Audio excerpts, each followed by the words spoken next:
First, we begin with the death of a 4-year-old child now being investigated as a murder.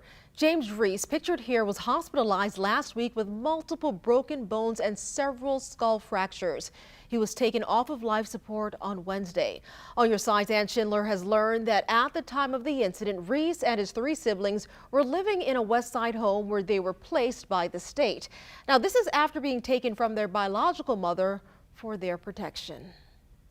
It's heartbreaking. Whenever a child dies, it's heartbreaking. Lynn Salvatore is a family lawyer and a former attorney for the State Department of Children and Families. That's the agency that oversees child welfare in Florida and one she believes bears ultimate responsibility. When you have a situation where a child has been removed from a family and placed in a home that everyone has investigated, believes is safe, and then the child dies from intentional serious injuries such as this, we all have to question, how did this happen? DCF contracts with 18 partners statewide, including Family Support Services. FSS, in turn, contracts with case managers like the National Youth Advocate Program, or NYAP, which placed James Reese. He was one of 4 siblings, ranging from 14 months to 8 years, placed in a kinship home on the West Side. That's similar to a foster home, but with relatives. Even if it was not a licensed foster care home, these individuals were approved by a state agency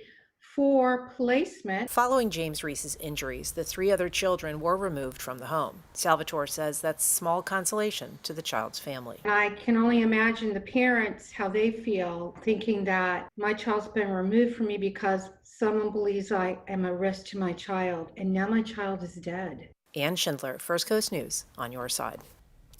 DCF has not yet commented on this case. NYAP did not respond to our calls or emails as yet, but in a statement released a short while ago, FSS said, quote, "Our heart breaks at the news of this tragedy. It's the worst imaginable scenario for a child to be harmed at the hands of an adult. FSS and our partners are working closely with law enforcement to ensure that whoever is responsible for harming this child is brought to justice," end quote.